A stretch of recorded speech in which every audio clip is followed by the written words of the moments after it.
por la cual es tan importante que los transgénicos sean impuestos en todos los países del mundo. Según las informaciones disponibles, sabemos, y prestad atención a la palabra que he utilizado, impuestos. Según las informaciones disponibles, sabemos que en la actualidad 4 empresas controlan ¿cuánto? El 80% de la biotecnología del mundo. Solo 4. ¿Y cuántos millones de habitantes hay en el mundo entero? Más de 6.000 millones. Controlada por 4, la comida de todos, la alimentación mundial. 60% del mercado de plaguicidas lo controlan ellos también. 23% del mercado de semillas naturales lo controlan ellos también. El 10% de semillas transgénicas lo controlan ellos. Lo que representa una ganancia de 24.5 mil millones de dólares por año para estas empresas. O sea, ese es el tema real. O sea, es grave el problema de los transgénicos, porque detrás hay un gran tema económico. Muy bien, seguimos entonces. Otro tema relacionado con el estilo de vida, con la medicina natural, con la alimentación, bienvenido, es el tema de la violencia. ¿Cuánta violencia vemos actualmente? Va en aumento. ¿Cuánta hiperactividad vemos en nuestros niños? Aparte de que los programas de televisión incitan a la violencia a los niños, especialmente, ¿no? Pero también hay una relación directa entre nutrición y conducta. Si nuestra gente, nuestra población, supiera alimentarse correctamente, habría menos posibilidad de que creciera o aumentara la violencia. ¿Por qué? Porque de acuerdo a las últimas investigaciones, sabemos que nuestro cerebro tiene una zona que es la zona de la violencia. Y esa zona, cuando está en un estado normal, pues, uno pues también necesita, porque si no tuviéramos eso, estaríamos todo el día durmiendo y ahí arropados. Ningún deseo de salir a la calle. Necesitamos eso para salir. Y se ha comprobado en programas que se han llevado en cárceles de los Estados Unidos, que justamente cuando a esas personas, a esos asesinos en serie, se les ha sometido a una dieta vegetariana, a un sistema diferente, su violencia ha disminuido, su agresividad ha disminuido. O sea, hay una relación entre nutrición y conducta. Muy bien, ¿la comida que le damos a nuestros hijos puede hacerlos agresivos? ¿La dieta que comemos puede volvernos violentos? ¿Afecta la alimentación a la conducta?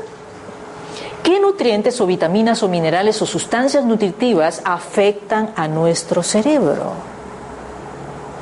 Mediante el estudio científico de la nutrición, desde el punto de vista de la medicina natural, nosotros podemos dar respuesta a estas preguntas. Muy bien, hay otro tema también importante relacionado con la medicina natural y hace referencia al cambio climático. Todos hemos escuchado hablar de los problemas del cambio climático, ¿no? Que está ocasionando la creación de tormentas, tornados, terremotos, etcétera, ¿no? Y este solamente es un pequeño ejemplo cómo el cambio climático está afectando a nuestro propio país, ¿no? Realmente vemos, este es uno, pero si buscáis en internet vais a ver más fotos y más información de cómo nos está afectando el cambio climático. Estamos perdiendo algunos de nuestros, ¿cómo se llama? Cordilleras de los Andes, la nieve que hay ahí, ¿no? Muy bien, en el mundo entero, todo el mundo está buscando una solución a todas las consecuencias que se están derivando de este cambio climático. Vamos a ver. Entonces, la medicina natural en el mundo entero tiene y utiliza muchas prácticas y métodos tratando de resolver esto, ¿no? Pero, perdón, volviendo a este tema del cambio climático, hay una relación directa entre nuestra salud, nuestra alimentación y el cambio climático. ¿Por qué?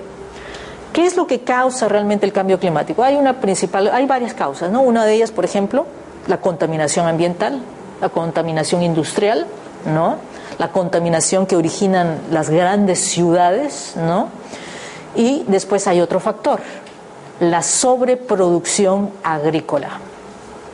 Hay sobreproducción agrícola, por ejemplo, cuando nosotros queremos alimentar a una vaquita, ¿no? Ahora no me acuerdo exactamente las hectáreas que se necesitan, pero, por ejemplo, para alimentar a una vaquita se necesitan, bueno, digamos, pues unas 6 hectáreas, ¿no? de forrajes para alimentarla. Un carnívoro se come al año una vaca, unos 4 corderos, unas 20 gallinas, así, ¿no? Imaginaros cuánto forraje se necesita para alimentar a todos esos animales de un carnívoro. De acuerdo a las estadísticas, un carnívoro ocupa 16 veces más terreno para poder alimentarse durante un año. En cambio, un vegetariano solamente una parte. O sea, si un vegetariano necesita para alimentarse 1 hectárea, un carnívoro necesita 16 veces más esa hectárea para alimentarse en el periodo de un año. Y eso afecta al cambio climático, ¿no? Y al consumo de energía. Por supuesto que estamos todos que queremos ahorrar, hay crisis de energía, pero gastamos la energía, ¿no? Entonces, si pudiéramos educar, enseñar a nuestros compatriotas, a nuestra población, a nuestra gente, cómo alimentarse correctamente, no solamente para tener salud física, claridad mental, sino también para colaborar con un granito de arena a este proceso del cambio climático. Muy bien, entonces vamos a llegar ahora a lo que serían los diferentes métodos de curación, ¿no? Hay muchos diferentes métodos de curación dentro de lo que se llama la medicina natural, pero solamente unos cuantos de ellos están basados en la ciencia. La mayoría no está basado en la ciencia, no tiene base científica, no hay demostración científica. Entonces, con respecto al desarrollo de la medicina natural, así como la OMS hemos visto antes que ha desarrollado estrategias para poder resolver los problemas de enfermedades crónicas, los problemas de reproducción, los problemas de enfermedades infecciosas y otras enfermedades, y sobre todo desde el punto de vista de cómo farmacológicamente o quirúrgicamente sobre todo farmacológicamente, se va a resolver esos problemas. Bueno, en vista del auge, del aumento de la demanda de la población mundial por las medicinas naturales, la Organización Mundial de la Salud, la OMS, también ha desarrollado una estrategia con respecto a la medicina natural, dándole el nombre de medicina tradicional, complementaria o alternativa. Y en esa estrategia que la OMS desarrolla, ella define que la medicina tradicional como prácticas, enfoques y conocimientos y creencias sanitarias diversas. Bueno, personalmente no estoy de acuerdo con esto, con este enfoque de la OMS, porque incluye prácticas que no tienen base científica. Nuestro punto de vista es diferente. Por eso en nuestra escuela, cuando hemos mencionado al comienzo, al inicio de nuestra sesión, hemos dicho este es el primer curso de medicina natural superior aquí en el Perú. ¿Por qué? Porque queremos dar el conocimiento de la medicina natural basado en la ciencia, no en creencias. Porque la creencia no es ciencia, ¿no? Seguimos. Entonces ellos, pues aquí tenemos la lista que ellos incluyen dentro de lo que ellos llaman medicina natural o tradicional o complementaria, ¿no? Bueno, aquí está en español la lista de algunas de las consideradas prácticas de la medicina natural, unas con base científica y otras sin ninguna base científica, ¿no? Muy bien. Vamos a entrar ahora a un aspecto que es el aspecto un poco histórico de la medicina natural. En Europa tiene raíces desde hace muchísimos años, podríamos decir desde 1800. La cuna del naturismo se considera Alemania. Hoy en día, pues claro, está súper desarrollado su sistema sanitario, por eso puede reconocer ambas medicinas, la medicina natural y la medicina que usa fármacos o medicina alopática, ¿no? Entonces aquí vamos a ver un poco desde la visión, ¿no? O sea, cómo se desarrolló históricamente la medicina natural en los Estados Unidos, ¿no? Vamos a ver la legislación americana en California en el año aproximadamente entre 1908 y 1912, ¿no? La legislatura en California, esto está sacado del libro The Broken Blueprint, ¿no? Está en inglés, lástimamente no tenemos todavía la versión en español. Dice, la legislatura en California había abierto el camino para esta clase de estudiantes. ¿Cuáles? Los que estudiaban la medicina natural. ¿Cuál fue una de las primeras instituciones que se abrió enseñando la medicina natural? Fue esta, los de la Escuela de Evangelismo de Loma Linda, que hoy en día es una universidad, ¿no? Para ser legalmente reconocidos para practicar los métodos de curación del sanatorio o remedios racionales. Se le llama también racional al remedio natural, ¿no? Pero aunque estuvieran bien preparados, ellos necesitarían trabajar y estar bajo la dirección de médicos legalmente calificados. Esa era la situación. O sea, se reconocía el bien que estaba haciendo, y los que han visto seguramente o han escuchado hablar del doctor Kellogg y Battle Greek, Eso hasta Hollywood sacó una película, no recuerdo el nombre de la película, con respecto a Battle Creek, ¿no? O sea, se hizo mundialmente conocida, ahí iban ministros de todo, iban a tratarse ahí con métodos naturales, ¿no?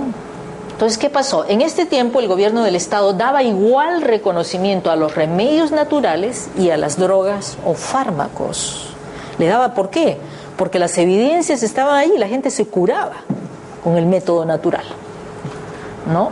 La batalla legal en aquel entonces fue enfrentada por los osteópatas y la legislatura no solo aprobó y abrió ampliamente las puertas para los osteópatas, sino también para todas las escuelas que reunieran los requisitos para llevar un curso médico. ¿Y cuáles son los requisitos? Eso es lo que vamos a ver más adelante cuando veamos las asignaturas, porque esas son las asignaturas que cualquier estado acepta. ¿Y cuáles son? Son las ciencias básicas, o sea, bioquímica, anatomía, fisiología, patología, histología, etcétera, ¿no? Entonces, para llevar un curso médico cuya preparación esté basada en una de las 10 ramas de la educación médica. O sea, eso es importante para poder comprender. El problema ha sido, dentro de la medicina alopática o la que utiliza fármacos, el problema ha sido que a la hora del método de tratamiento se desviaron y empezaron a aplicar fármacos, en lugar de profundizar más en el estudio de las leyes naturales para, por ejemplo, aplicar una planta medicinal o un nutriente de algún alimento, que eso es lo natural, ¿no? Seguimos. Entonces los osteópatas lucharon la batalla, obtuvieron lo que buscaban, los quiroprácticos también lucharon y obtuvieron la aprobación legal de sus métodos de tratamiento. Más recientemente, las enfermeras prácticas han ganado el derecho a practicar la medicina básica de cabecera sin necesidad del título de médico. Ahí una enfermera, pues, es considerada un médico. O sea, hace todo lo que un médico de atención primaria realiza, ¿no? ¿Por qué? Porque reclamaron, presentaron cuál era su currículum, estas asignaturas, pues el Estado les concedió, ¿no?, el permiso.